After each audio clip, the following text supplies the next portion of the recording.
Hello there, everybody. I am very happy today because I got a quick win with the black pieces yesterday, and now I'm on 2 points out of three in the Swedish championships. So this position is taken, black to move. It's his 12th move, and we have something very good here.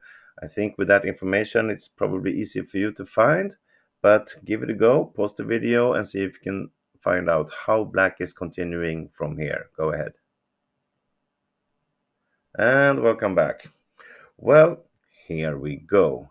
So we exchanged some pawns here, as I wrote in the thumbnail. So there's no en passant possible anywhere, but there is of course a brilliant piece sacrifice. I thought about it for 30 minutes, and then finally I went for it. I wasn't sure about all the lines, but it turned out it was a very good sacrifice on b4. So basically, black is forced to take back, which he didn't. I'm going to show that later. That's why I won so quick. But he must take back, otherwise he's losing right away. And of course, we bring on the next bishop here with a check. Now we have sacrificed a piece for 2 pawns, but they are connected and passed pawns, which are very good in the end. So I didn't really look at all the lines. I just got a basic idea that if white plays king e2, which he must do unless he wants to give a piece back, actually, but more of that later. So I thought of this, and black is doing so good here, so it must be good. I'm thinking about just castling, actually, which was also the best move. And with the idea of putting my knight here, my bishop here, and really crush him. See if we play something random, this silly move, of course.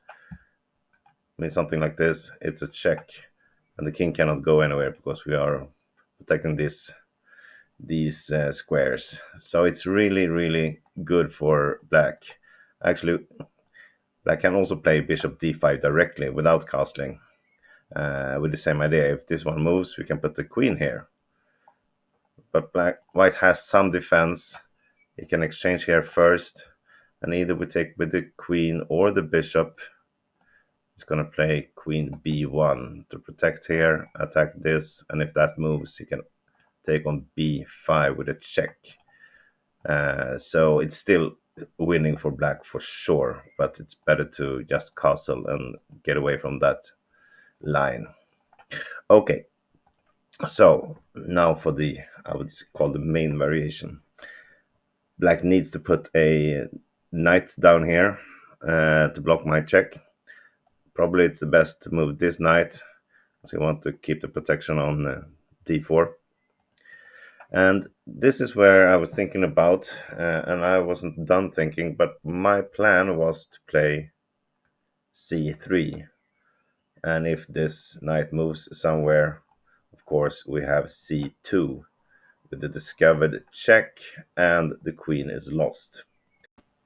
But there's a problem with this variation, and that's why I spent so long time thinking about it before the sacrifice. If we go back here, if I play c3, white has, of course, this nice little middle move with a check, taking one of my pawns and destroying my chances of getting a castle.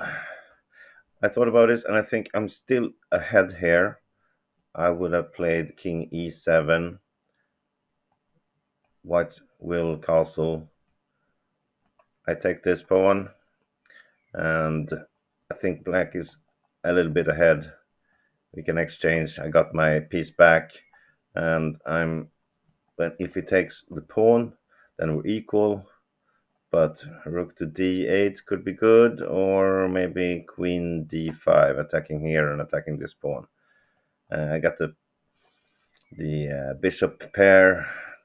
The rook will come out. I will hide my king here. But so this is okay for black, but there's something much better than that, actually.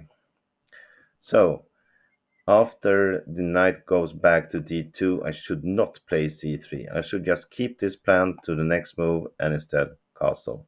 There's no rush to taking this piece back. White cannot do anything really. If you want to castle, he has to bring his bishop to e2, and now we can play this.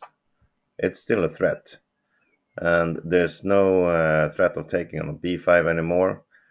And well, black is actually winning this very fast.